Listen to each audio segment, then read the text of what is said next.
Hi friends, welcome to Uma kitchen. இன்றைக்கி நம்ம piece pasta செய்ய போகிறோம். அதுக்கு நான் தேவையான பொருள்லாம் எடுத்து வச்சுருக்கேன் சொல்கிறேன். ஒரு கப் பாஸ்தாவை நல்லா வறுத்து எடுத்து வச்சுருக்கேன். சாம்பார் வெங்காயம் 100 கிராம் பொடியாக நறுக்கி கட் பண்ணி வச்சுருக்கேன். தக்காளி ஒரு 2 தக்காளி எடுத்து அரைச்சி வச்சுருக்கேன். ஒரு அரை கப் உரிச்ச பட்டாணி எடுத்து வச்சுருக்கேன். தேவையான ஒரு எண்ணெய் சேர்த்துக்கலாம், தேவையான ஒரு நெய் சேர்த்துக்கலாம். ஒரு 2 ஸ்பூன் அளவுக்கு பெருமிளகாத்தூள் எடுத்து வச்சுருக்கேன். தேவையான அளவு உப்பு சேர்த்துக்கலாம். கொஞ்சம் கொத்தமல்லி கருவேப்பிலை எடுத்து வச்சுருக்கேன். இஞ்சி பூண்டு விழுது கொஞ்சம் நசுக்கி வச்சுருக்கேன். கொஞ்சம் மஞ்சள் பொடி எடுத்து வச்சுருக்கேன். 2 ஸ்பூன் கரம் மசாலா எடுத்து வச்சுருக்கேன். இப்போ எப்படி செய்கிறதுன்னு பார்க்கலாம். இப்போ ஸ்டவ் ஆன் பண்ணிக்கிறேன். இப்போ ஒரு பாத்திரத்தில் ஒரு சொம்பு தண்ணி எடுத்து வச்சுருக்கேன். அது நல்லா கொதித்து வரும் போது நம்ம பாஸ்தாவை போட்டு அதில் எடுத்துக்கலாம். தண்ணி நல்லா கொதி வந்துடுச்சு. இப்போது நான் அந்த பாஸ்தாவை அதில் சேர்க்குறேன்.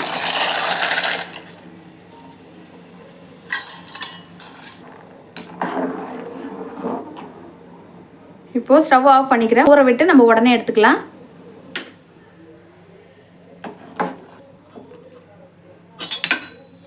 பாஸ்தா நல்லா ஊறிடுச்சு. இப்போ ஒரு 5 நிமிஷம் ஊற வச்சு வந்தாலும் நல்லா ஊறிடுச்சு. இப்போ எடுத்து வடிகட்டிக்கலாம். தண்ணிலாம் இப்போ தண்ணிலாம் வடிஞ்சிச்சு. இப்போ ஒரு ஸ்பூன் அதில் நெய் போட்டு கலந்து விட்டுடலாம். அப்போ தான் ஒன்றோட ஒன்று ஒட்டாமல் இருக்கும்.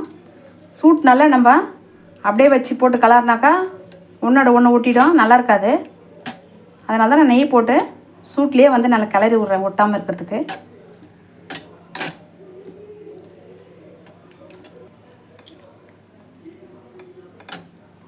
இப்போ கடாயை வச்சுக்கலாம். கொஞ்சமாக எண்ணெய் சேர்க்குறேன். ஒரு 2 ஸ்பூன் நெய் சேர்க்குறேன். எண்ணெய் சூடேறிச்சு. இப்போ வெங்காயம் சேர்த்துக்கலாம்.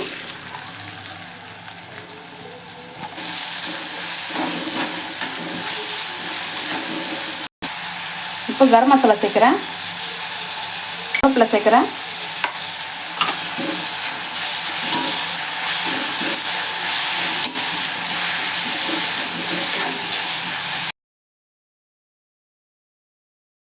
இஞ்சி பூண்டு பேஸ்ட்டு சேர்க்குறேன். இப்போது மஞ்சள் தூள் சேர்க்குறேன்.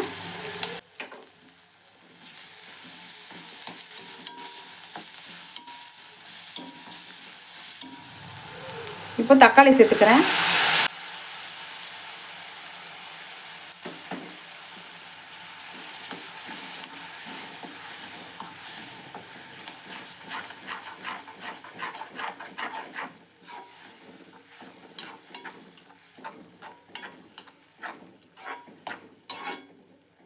தக்காளி கூட சேர்ந்தே நல்லா வதங்கட்டும். உரிச்ச பட்டாணி எடுத்து வச்சுருக்கேன், அதில் இப்போ சேர்த்துறேன். இது நம்ம தண்ணி ஊற்றி வேக வைக்கவே தேவையில்லை. இது உரிச்ச பட்டாணின்றதுனால பச்சை பட்டாணி சீக்கிரமாகவே வெந்துடும். அதனால் நான் தக்காளி கூட போட்டு சேர்த்தே வதக்குறேன். தனியாக வேக வைக்கணும்னு அவசியம் கிடையாது. அதனால தான் நான் இதில் சேர்த்து அப்படியே வதக்குறேன்.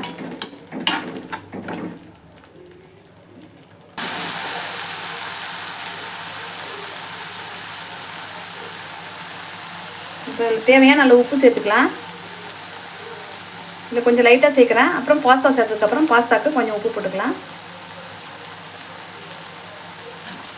வெறும் மிளகாத்தூள் சேர்க்குறேன்.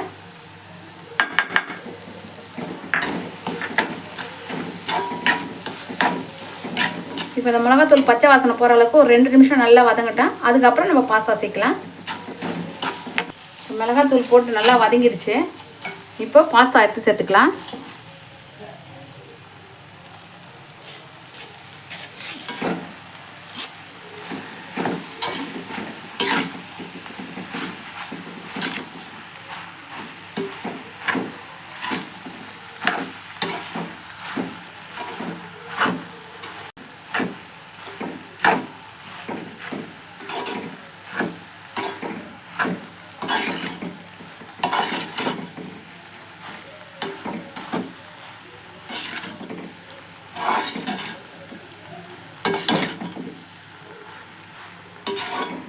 இப்போ இது போட்டு ஒரு 2 நிமிஷம் நான் கிளறிக்கிட்டே இருக்கணும். அப்புறம் ஃபுல்லாக வெந்துடும்.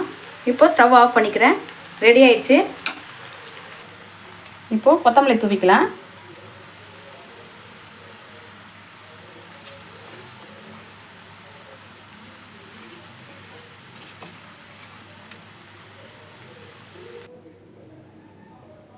பீஸ் பாஸ்தா ரெடி ஆகிடுச்சு பாருங்கள்.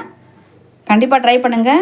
குழந்தைங்களுக்கெல்லாம் செஞ்சு தாங்க. கண்டிப்பாக மறக்காமல் சப்ஸ்கிரைப் பண்ணுங்கள், லைக் போடுங்க, ஷேர் பண்ணுங்கள்.